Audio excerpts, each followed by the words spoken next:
सीता मिथिला की योद्धा। लेखक अमीश त्रिपाठी, अनुवादक उर्मिला गुप्ता। आज हम इसी पुस्तक को आपको पढ़कर सुनाएंगे। तो चलिए शुरुआत करते हैं। सबसे पहले नृत्य सूची और महत्वपूर्ण कबीले। अरिष्ट नेमि, मलयपुत्र के सेनापति विश्वामित्र के खास। अश्वपति, उत्तर पश्चिम साम्राज्य केकई के राजा दशरथ के घनिष्ठ मित्र और कैकेयी के पिता। उर्मिला, सीता की छोटी बहन, जनक की पुत्री, जिसका विवाह बाद में लक्ष्मण से हुआ। कुंभकर्ण, रावण का भाई, वह नागा है, विकृतियों के साथ जन्मा एक इंसान। कुशध्वज, संकष्या का राजा, जनक का छोटा भाई। केकई के राजा अश्वपति की पुत्री, दशरथ की दूसरी और प्रिय पत्नी, भरत की माँ। कौशल्या, दक्षिण कौशल के राजा भानुमान और उनकी पत्नी महेश्वरी की पुत्री, दशरथ के ज्येष्ठ रानी, राम की माँ। जटायु, मलयपुत्र प्रजाति का अधिपति, सीता और राम का नागा मित्र। जनक, मिथिला के राजा, सीता और उर्मिला के पिता। कौशल्या, दक्षिण कौशल के राजा भानुमान और उनकी पत्नी महेश्वरी की पुत्री, दशरथ की ज्येष्ठ रानी और राम की माँ। जटायु, मलयपुत्र प्रजाति का अधिपति, सीता और राम का नागा मित्र। जनक, मिथिला के राजा, सीता और उर्मिला के पिता। दशरथ, कौशल के चक्रवर्ती राजा और सप्त सिंधु के सम्राट।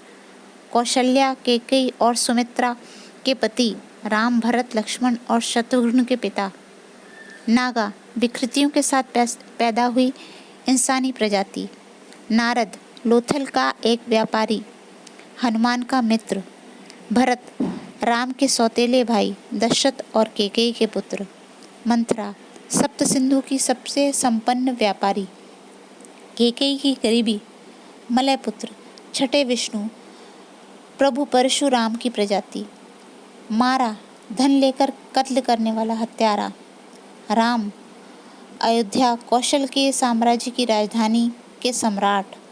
दशरथ की बड़ी रानी, दशरथ के चारों पुत्रों में से ज्येष्ठ बड़ी रानी कौशल्या के पुत्र, जिनका विवाह बाद में सीता से हुआ। राधिका, सीता की दोस्त और हनुमान की चचेरी बहन। रावण, लंका का राजा, विभीषण, शूर्पणखा और कुंभकर्ण का भाई। लक्ष्मण, दशरथ के जुड़वा बेटों में से एक। सुमित्रा के पुत्र, राम के प्रिय, जिनका विवाह बाद में उर्मिला से हुआ। वरुण रत्नाकर, राधिका के पिता, वाल्मीकि प्रमुख। वशिष्ठ, अयोध्या के राजगुरु, चारों राजकुमारों के शिक्षक। वायु केसरी, हनुमान के पिता, राधिका के काका। वायुपुत्र, पूर्ववर्ती महादेव, प्रभु रुद्र की प्रजाति। वाली, किष्किंधा के राजा। विभीषण, रावण का सौतेला भाई। विश्वामित्र, छठे प्रभु परशुराम की प्रजाति, मलयपुत्र के प्रमुख, राम और लक्ष्मण के अल्पकालीन गुरु। वेदकेतु, सीता के गुरु। शत्रुघ्न, लक्ष्मण का छोटा भाई, दशरथ और सुमित्रा के पुत्र। शूर्पणखा, रावण की सौतेली बहन। समीची, मिथिला के नागरिक और सुरक्षा अधिकारी।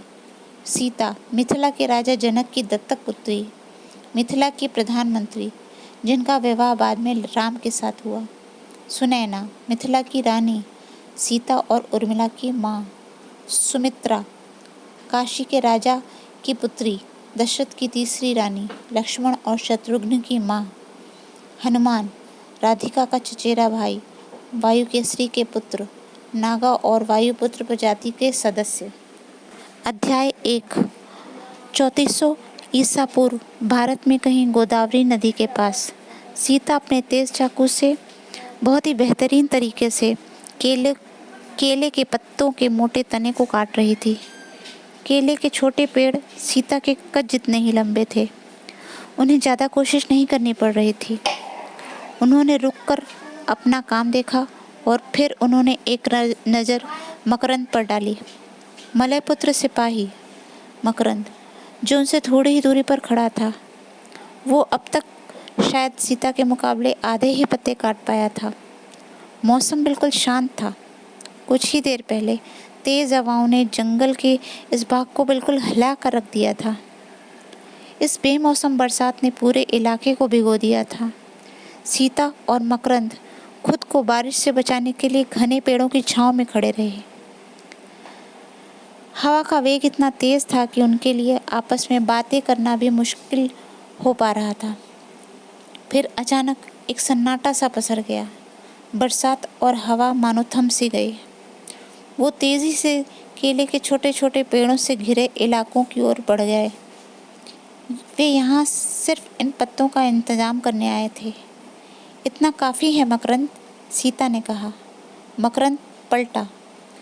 नमी ने पत्तों को काटना मुश्किल बना दिया था। इन परिस्थितियों के बीच किए गए अपने काम से वे संतुष्ट थे। अब उनकी नज़र सीता के पास रखे पत्तों के ढेर पर पड़ी और फिर अपने छोटे से ढेर पर। वो खिसिया के रह गया। सीता खुलकर मुस्कुराई। इतना काफ़ी रहेगा, चलो वापस शिविर में चलते हैं। राम और लक्ष्मण भी जल्दी ही शिकार से लौट आएंगे। आशा है उन्हें कुछ मिल गया होगा।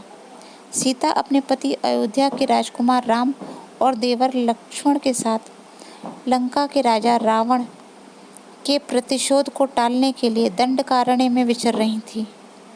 अधिपति जटायु मलयपुत्र वासियों की टुकड़ी के साथ अयोध्या के राज परिवार के तीनों सदस्यों की सुरक्षा करने के लिए साथ थे। एक साधारण धनुष, बहुत से विशिष्ट सिपाही और वरिष्ठ अधिकारी एक खास किस्म के लोहे के धनुष का इस्तेमाल करते थे, लेकिन अग्र रेखा के सिपाही धनुषों की साधारण किस्म को ही काम में लेते थे, जो कि पूरी तरह से लकड़ी का बना होता था।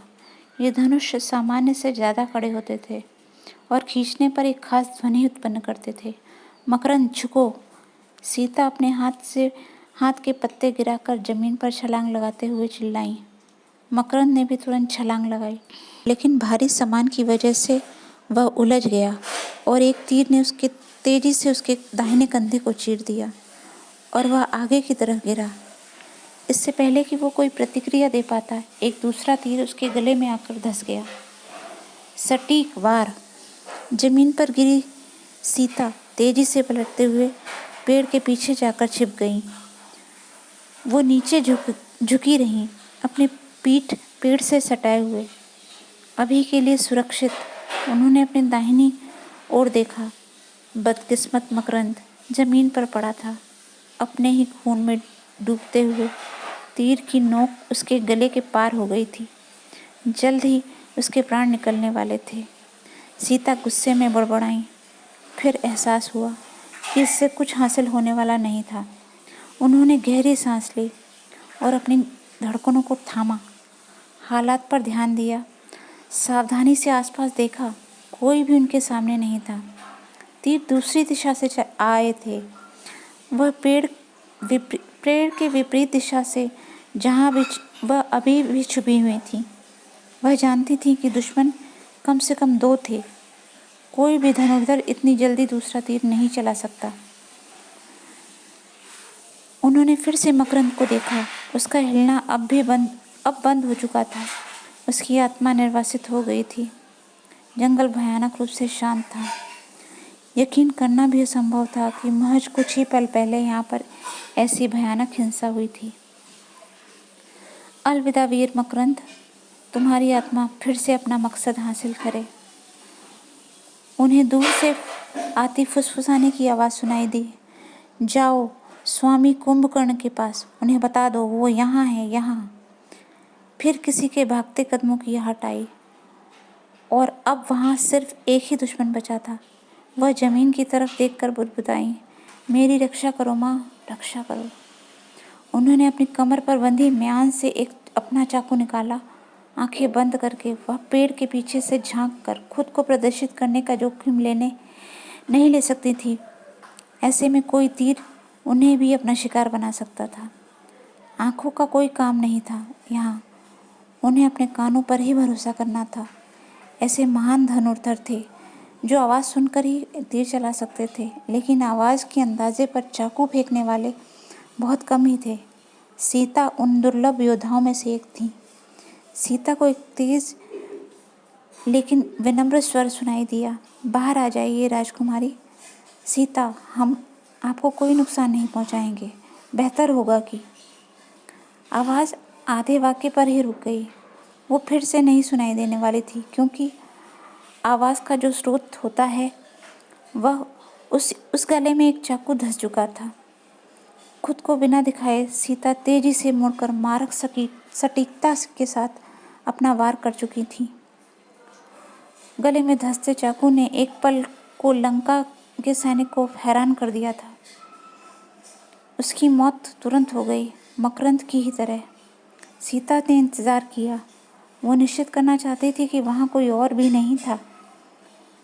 उनके पास दूसरा हथियार नहीं था, लेकिन दुश्मन को ये बात पता नहीं थी। वह चौकन्नी थी। कोई आवाज़ नहीं आने पर उन्होंने खुद को ज़मीन पर गिरा दिया और निचली झाड़ियों में लुढ़ककर आगे बढ़ने लगी। अभी भी किसी के होने का कोई संकेत नहीं था। आगे बढ़ो, इसके साथ कोई नहीं है। सीता तेजी से पैरों पर खड़ी हो हताहत लंकावासी की तरफ बढ़ी और यह देखकर हैरान रह गईं कि उसके धनुष पर तीर टंगा ही नहीं था। उन्होंने अपना चाकू खींचने की पूरी कोशिश करी, लेकिन वो मृत सैनिक की रीढ़ में गहरे तक धंस गया था। वो हिलने का नाम ही नहीं ले रहा था। शिविर खतरे में है, जल्दी चलो। सीता ने उस सैनिक का तरकश ले लिया। उसमें कुछ तीर बचे हुए थे। उन्होंने उसे अपनी कमर और कंधे पर बांध लिया और वह धनुष उठाकर दौड़ने लगी, और तेज, अपने अस्थायी शिविर की ओर। उन्हें दूसरे लंकावासी को सूचना पहुंचाने से पहले खत्म करना था। अस्थायी शिविर में भयंकर लड़ाई के चिन्ह साफ दिखाई दे रहे थे। अधिकांश मलयपुत्र सैनिक मारे जा चुके थे, सिवाय जटायु और 2 अन्य सिपाहियों के। उनकी लाशें खून से लथपथ थीं। उन्हें बहुत ही बेरहमी से मारा गया था। जटायु भी बुरी तरह से घायल थे। उनके शरीर पर लगे असंख्य घावों से खून निकल रहा था। कुछ घाव तलवार से लगे थे तो कुछ मुट्ठी के प्रहार से। उनके हाथ मजबूती से पीछे की तरफ बंधे हुए थे। 2 लंकावासियों ने कसकर पकड़ा हुआ था। एक विशालकाय आदमी उनके सामने घूमते हुए उस नागा से सवाल पूछ रहा था। नागा सप्त सिंधु में कुछ विकृति के साथ पैदा हुए लोगों को कहा जाता था। इसी विकृति के कारण जटायु का चेहरा किसी गिद्ध के समान दिखाई देता था। 2 अन्य मलयपुत्र जमीन पर झुके हुए थे। उनके शरीर से भी खून बह रहा था। उनके हाथ भी पीछे उसी तरह पीठ से बंधे हुए थे। हर मलयपुत्र सैनिक के 3 लंकावासियों ने घेर रखा था, जबकि 2 ने उन्हें नीचे झुका रखा था। लंकावासियों की तलवारें खून से सनी हुई थी, नहाई हुई थी। रावण और उनका छोटा भाई कुंभकर्ण कुछ दूरी पर खड़े थे। वो बड़ी तन्मयता से उस पूछताछ को देख रहे थे, पूरा ध्यान लगाए हुए। उनके हाथों पर खून का कोई भी निशान नहीं था। जवाब दो अधिपति। लंकावासी दहाड़ा, वो कहाँ है? जटायु ने आवेग से सिर हिलाया। उनके होंठ बंद थे। लंकावासी जटायु की तरफ थोड़ा झुका और उनके कान के पास जाकर फुसफुसाया, तुम हम में से ही एक थे जटायु। तुम भी कभी स्वामी रावण के वफादार थे। जटायु ने गुस्से से लंकावासी को देखा। उसकी जलती आंखें अपना जवाब दे चुकी थीं। लंकावासी बोलता रहा, हम अतीत भुला सकते हैं। जो हम जानना चाहते हैं हमें बता दो और सम्मान के साथ लंका लौट चलो। ये एक लंकावासी का वचन है, ये अधिपति खर का वचन है। जटायु नजरें घुमाकर कहीं दूर देखने लगे। गुस्सा उनके चेहरे से उतर गया था। उनके चेहरे पर एक खालीपन था, मानो उनका मन कहीं और घूम रहा था। पूछताछ करने वाले लंकावासी ने अपने एक सिपाही को इशारा किया। जैसी आपकी आज्ञा अधिपति खर, सिपाही ने कहकर अपने बाजूबंद से अपनी तलवार पोंछते हुए म्यान में रख ली। वह घायल मलयपुत्र सिपाही के पास गया और अपना दांतेदार चाकू निकाला। वह उस सिपाही के ठीक पीछे खड़ा हो गया, उसका सिर पीछे की तरफ खींचा और अपना चाकू उसके गले पर रख दिया। अब वह खर की तरफ देखते हुए उसके आदेश का इंतजार कर रहा था। खर ने जटायु का सिर इस तरह पकड़ा जिससे उसकी नज़रें सीधे अपने सिपाही की तरफ जाएं, उसके गले पर रखे चाकू की तरफ। अधिपति जटायु, तुम्हें भले ही अपनी जान की परवाह ना हो, खर बोला, लेकिन क्या तुम अपने आखिरी 2 सैनिकों को भी नहीं बचाना चाहोगे? वो मलय पुत्र सिपाही जटायु को देखकर चिल्लाया, अधिपति, मैं मरने को तैयार हूँ, आप इन्हें कुछ न बताएं। लंकावासी ने उनके सिर पर चाकू के मुठ से वार किया और उनका शरीर दर्द से झुका और फिर साहस से सीधा हो गया। चाकू वापस उसके गले पर आकर टिक गया था। खर भयानक विनम्रता से बोला, बोलो ना अधिपति, अपने सिपाही की जान बचा लो, हमें बता दो कि वह लोग कहाँ हैं, तुम उन्हें भी कभी पकड़ नहीं पाओगे। जटायु घुराया, वो तीनों जा चुके थे। खर हंसा, और अयोध्या के दोनों राजकुमार जा सकते हैं, मुझे उनकी परवाह नहीं, हमारी दिलचस्पी सिर्फ विष्णु में है। जटायु सकते में था, इन्हें कैसे पता? विष्णु कहाँ है? खर ने पूछा। वो कहाँ गई है? जटायु के होंठ प्रार्थना में बुदबुदाने लगे। वो अपने वीर सिपाही की आत्मा के लिए प्रार्थना कर रहा था। खर ने रुखाई से सर हिलाया। जटायु अचानक सीधे हुए और अपनी तेज आवाज से हवा को चीर दिया। जय परशुराम, जय परशुराम, दोनों मलयपुत्र सिपाही चिल्लाए। मौत का भय उन्हें छू भी नहीं गया था। लंकावासी ने चाकू मलयपुत्र सिपाही के गले में उतार दिया। धीरे धीरे फिर उस चाकू को ज़्यादा से ज़्यादा दर्द पहुंचाने के अंदाज में घुमाया। खून का फव्वारा सा फूट पड़ा। जैसे ही वो युवा जमीन पर गिरा, उसके प्राण शरीर छोड़ने लगे और जटायु मन ही मन उसको अलविदा कह रहे थे। अलविदा मेरे वीर भाई। शिविर के नज़दीक पहुंचने पर सीता ने अपनी गति धीमी करी। उन्होंने दूसरे लंकावासी को मौत के घाट उतार दिया था। उसकी लाश कुछ ही दूरी पर पड़ी थी। एक तीर ने उसके दिल की धड़कन को बंद कर दिया था। उन्होंने उसके तीर भी लेकर अपनी तरकश में रख लिए थे। एक पेड़ के पीछे से छिपकर उन्होंने शिविर का मुआयना किया। सब जगह लंका के सिपाही फैले हुए थे।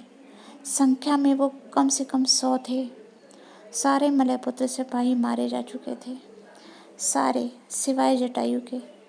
2 की लाश उनके पास ही पड़ी थी और दोनों के गले कटने से सर लुढ़क गए थे। उनके पास खून बिखरा हुआ पड़ा था। जटायु घुटने के बल बैठे हुए थे और उन्हें 2 लंकावासियों ने पकड़ा हुआ था। जटायु के हाथ पीछे से पीठ की तरफ बंधे हुए थे। वह पूरी तरह घायल और खून से लथपथ थे, लेकिन फिर भी उनकी हिम्मत ने जवाब नहीं दिया था। वो ढिठाई से कहीं दूर घूर रहे थे। खर उनके पास ही खड़ा था। उनका चाकू जटायु की बाह पर था। वह सौम्यता से उसकी बाह की मांसपेशियों पर चाकू फिरा रहा था, मांस को हल्का हल्का काटकर खून बहाते हुए। खर को देखकर सीता की त्योरियां छड़ गईं। मैं उसे जानती हूँ, मैंने उसे कहीं देखा है था। खून की धार में चलते चाकू को देखकर खर मुस्कुरा दिया और अब वह चाकू को उसकी रेखाओं में और गहरे उतार कर चलाने लगा। जवाब दो, इस बार जटायु के गाल पर चाकू रखते हुए खर ने कहा। चाकू की नोक गाल में घुसाकर वो खून बहा रहा था। वो कहाँ है? जटायु ने उस पर थूका। मुझे जल्दी मारो या धीरे धीरे, मैं तुम्हें कुछ नहीं बताने वाला। खर ने गुस्से से अपना चाकू उठाया, शायद अपना काम एक ही बार में ख़त्म करने के लिए, लेकिन ऐसा नहीं हो पाया। एक तीर तेजी से आकर उसके हाथ में धंसा। चाकू जमीन पर गिर गया और वह जोर से चिल्लाया। रावण और उसके भाई कुंभकर्ण ने चौंक कर इधर उधर देखा। कहीं लंका वासियों ने आगे बढ़कर शाही परिवार के दोनों सदस्यों के गिर्द सुरक्षा घेरा बना दिया था।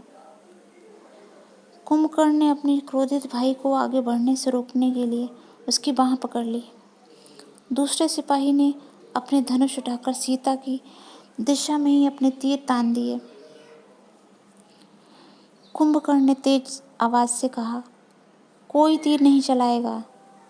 धनुष धीरे से नीचे हो गया।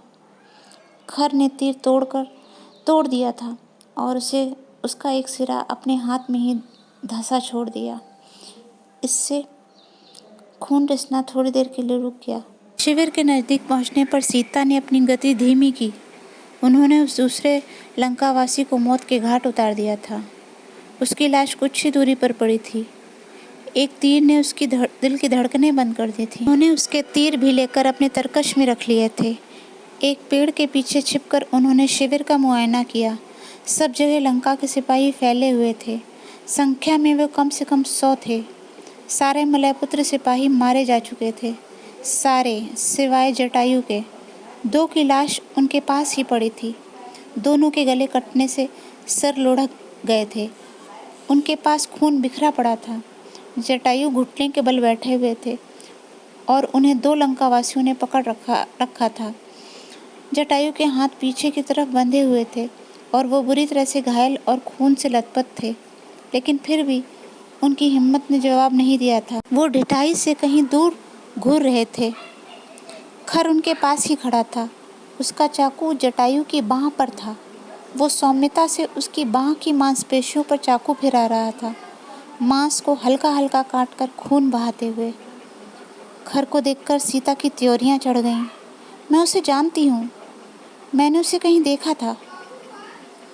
खून की धार में चलते चाकू को देखकर मुस्कुरा दिया खर।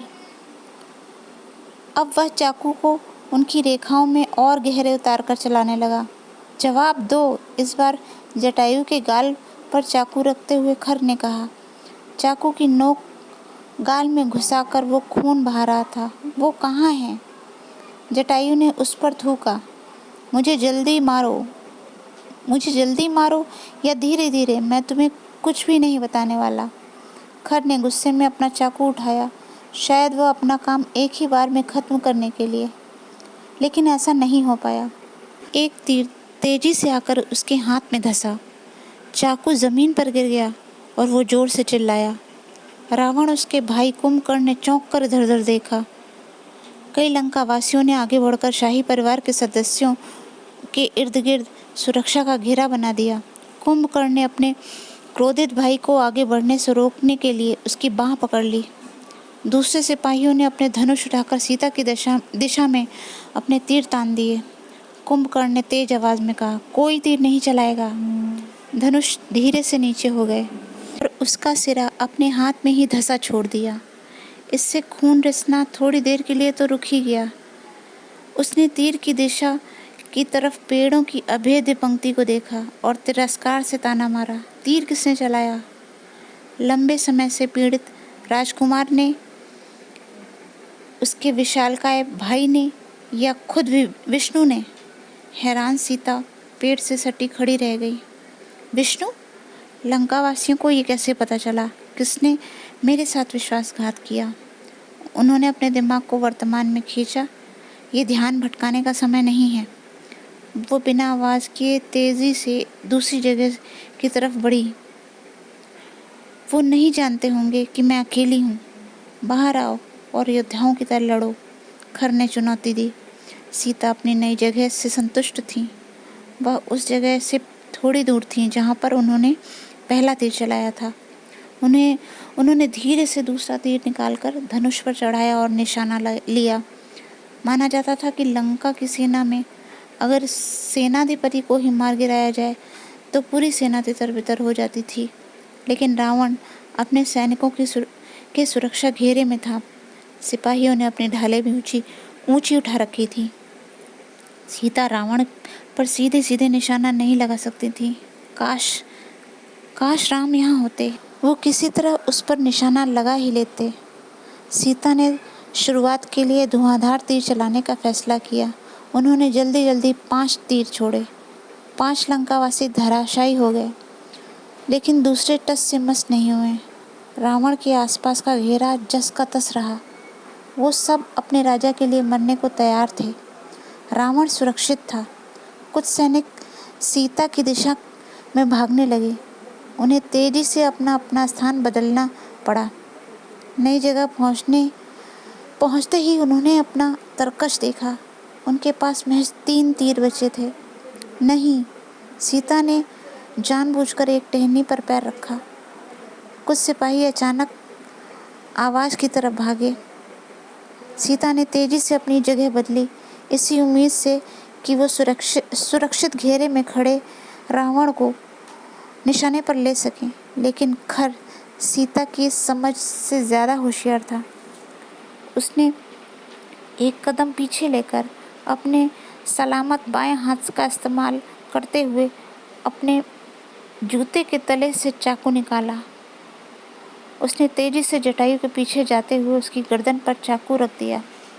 होठों पर सन की मुस्कान लिए खर ने ताना मारा, आप भाग सकती थी लेकिन नहीं भागी, तो मैं निश्चित तौर पर कह सकता हूँ कि महान विष्णु आप उन पेड़ों के पीछे छिपी हैं। खर ने महान शब्द पर ज़्यादा ही जोर दिया था। और आप अपने भक्तों को बचाना चाहती हैं। कितनी प्रेरणास्पद, कितनी सहृदय। खर ने अपनी आंख से आंसू पोंछने का दिखावा किया। सीता अपलक उस लंकावासी को देख रही थी। खर ने अपनी बात जारी रखी, मैं आपको प्रस्ताव दे सकता हूँ। बाहर आ जाइए और अपने पति और विशालकाय देवर को भी अपने साथ बाहर ले आइए। हम इस अधिपति को जिंदा छोड़ देंगे। हम अयोध्या के दोनों राजकुमारों को भी बिना नुकसान पहुँचाए जाने देंगे। हमें सिर्फ आपका आत्मसमर्पण चाहिए। सीता स्थिर रहीं, खामोश।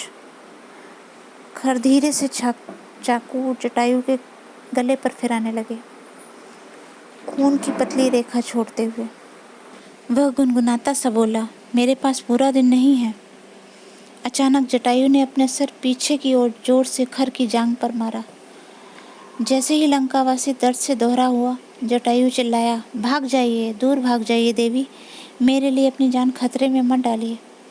3 लंकावासियों ने आगे आकर जटायु को जमीन पर गिरा दिया। वो और अपने ही पैरों पर खड़ा होता हुआ खर जोर से चिल्लाया। वो भी दर्द से झुका जा रहा था। कुछ पल बाद वह नागा की तरफ बढ़ा और उसे जोर से लात मारी। उसने पेड़ों की पंक्ति की तरफ नजर दौड़ाई और हर उस दिशा की तरफ मुड़कर देखा जहाँ से तीर आए थे। इसी बीच वह बार बार जटायु को लात मारता रहा। उसने झुककर बेरहमी से जटायु को अपने पैरों की तरफ खींचा। सीता अब बंदी को साफ साफ देख सकती थी। इस बार खर ने मजबूती से अपनी घायल दाहिने हाथ से जटायु का सिर पकड़ रखा था ताकि वो फिर से अपना सिर से प्रहार न कर पाए। तिरस्कार का भाव वापस उसके चेहरे पर आ गया था। उसने दूसरे हाथ से चाकू पकड़ा और उसे नागा के गले पर रखा।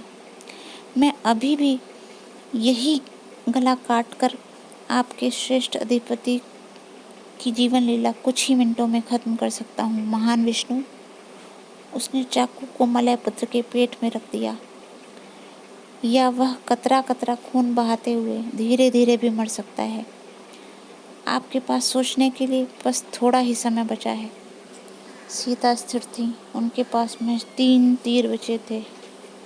कोई भी कोशिश करना नादानी थी, लेकिन वह जटायु को मारने नहीं दे सकती थी। वो उनके भाई समान थे। हमें सिर्फ विष्णु चाहिए, खर चिल्लाया। उन्हें हमारे पास भेज दो और तुम सब लोग जा सकते हो। मेरा वादा है तुमसे, एक लंकावासी का वादा है। उसे छोड़ दो। सीता पेड़ों के पीछे छिपे हुए ही चिल्लाई। बाहर आकर खुद को हमारे हवाले कर दो, खर ने कहा। उसने चाकू अभी भी जटायु के पेट पर लगाया हुआ था। और हम इसे छोड़ देंगे। सीता ने नीचे मुंह करके अपनी आंखें बंद कर ली। उसने उनके कंधे बेबस गुस्से से थरथरा रहे थे और फिर बिना एक पल सोचे वो बाहर निकल आईं। लेकिन निकलते वक्त भी उनका धनुष तैयार था। महान विष्णु, खर गुर्राया। एक पल के लिए जटायु को छोड़ते हुए उसका हाथ सिर के पीछे लगे एक पुराने घाव पर चला गया। एक ना भुलाई जा सकने वाली याद। आपने हमारे सामने आकर बड़ी मेहरबानी करी। आपके पति और उनका यह वो विशालकाय भाई कहाँ हैं? सीता ने जवाब नहीं दिया। लंका के सैनिक धीरे धीरे उनकी तरफ बढ़ने लगे थे। सीता ने ध्यान दिया कि उनकी तलवारें म्यान में ही थीं। उनके हाथ में लाठी और लंबी लंबी छड़ें थीं, जो मारने के लिए नहीं बल्कि घायल करने के लिए पर्याप्त थीं। उन्होंने आगे बढ़कर अपना धनुष नीचे झुका दिया। मैं समर्पण कर रही हूँ। अधिपति जटायु को जाने दो। खर ने धीरे से हंसते हुए अपना चाकू जटायु के पेट में घुसा दिया। आराम से, धीरे धीरे, उधर अंतड़ियाँ और न जाने क्या क्या काटता हुआ। नहीं, सीता चिल्लाई। अब सीता अपने सिर के गिर्द हवा में लाठी घुमा रही थी। उसकी साएं साएं की आवाज़ ने अचानक से सैनिकों को सचेत किया। उन्होंने लाठी घुमाना बंद कर दिया, अपना हथियार को मजबूती से पकड़ते हुए, अपनी ऊर्जा को सहेजते हुए, एकदम तैयार और चौकस। उन्होंने एक हाथ में लाठी को मध्य में पकड़ रखा था और लाठी का सिरा उनके बगल के नीचे दबा हुआ था। दूसरा हाथ सीधा सामने की तरफ था। पैर संतुलन बनाने के लिए खुले हुए थे। वह कम से कम 50 लंकावासियों से घिर चुकी थी, लेकिन सब एक दूरी पर थे। राम, सीता ने जोर से गर्जना की, प्रार्थना करते हुए कि उनकी आवाज़ किसी तरह जंगल में उनके पति तक पहुंच जाए। देवी विष्णु, हम आपको नुकसान नहीं पहुंचाना चाहते, एक लंकावासी ने कहा। उसकी आवाज़ की विनम्रता हैरान करने वाली थी। कृपया आत्मसमर्पण कर दें, आपको कोई क्षति नहीं पहुंचेगी। सीता ने तेजी से एक नज़र जटायु पर डाली। क्या उसकी सांसें अभी चल रही हैं? हमारे पुष्पक विमान में उसे जीवित करने के लिए औषधियाँ हैं। लंकावासी ने कहा। कृपया आपको नुकसान पहुंचाने के लिए हमें विवश मत कीजिए। सीता ने अपने फेफड़ों में हवा भरते हुए एक और बार गर्जना की। राम, उन्हें लगा कि उन्होंने दूर से आती कोई मध्यम ध्वनि सुनाई दी थी। सीता। अचानक उनके बाएं तरफ एक सैनिक अपनी लाठी घुमाता हुआ आगे बढ़ा, उनकी पिंडलियों को निशाना लेते हुए। सीता ने ऊंची छलांग लगाई, वार से बचने के लिए। अपने पैरों को लपेटते हुए हवा में ही उन्होंने लाठी अपने दाएं हाथ से बाएं और बाएं हाथ से में ले ली और लाठी से उस लंकावासी के सिर पर प्रहार किया, उसे बेहोश कर दिया। जमीन पर उतरकर वो फिर से लाई। राम, उन्होंने फिर से वही आवाज़ सुनाई दी उन्हें, अपने पति की आवाज़, मध्यम दूर से आती हुई। उसे अकेला छोड़ दो। मानो उनकी आवाज़ से प्रेरित होकर 10 और लंकावासी सीता की तरफ बढ़ाए। वो तेजी से अपने चारों ओर लाठी घुमाती रहीं और बहुत से सैनिकों को घायल कर दिया। राम, उन्हें फिर से आवाज़ सुनाई दी, इस बार उतनी दूर से नहीं। सीता, वो नज़दीक ही हैं। लंकावासी अब और तेजी से आगे बढ़ रहे थे। सीता एक लय से लाठी घुमा रही थी, तेजी से। लेकिन वहाँ दुश्मन बहुत थे। लंकावासी ने पीछे से लाठी से वार किया सीता पर। सीता घुटने के बल जमीन पर गिर गई। इससे पहले कि वह संभल पाती, उनके पीछे के सैनिकों ने उन्हें मजबूती से पकड़ लिया। सीता खुद को छुड़ाने की बहुत कोशिश कर रही थी कि एक लंकावासी उनकी तरफ बढ़ा और उनके बाएं हाथ में नीम की पत्तियां थीं। उस पर कुछ नीले रंग का लेप लगा हुआ था। उसने वो पत्तियां सीता की नाक पर रगड़ दी। एक अंधेरा सा छाने लगा उन पर। उन्हें अपने पैरों और हाथों पर रस्सी सी बंधी महसूस हुई। राम, बचाओ मुझे। और फिर अंधेरा पूरी तरह छा गया। इस प्रकार अध्याय 1 समाप्त होता है। नेक्स्ट वीडियो में अध्याय 2 से 5 का वर्णन करेंगे। वीडियो पसंद आए तो लाइक, शेयर और सब्सक्राइब करना ना भूलें। अपना कीमती समय देने के लिए थैंक यू वेरी मच।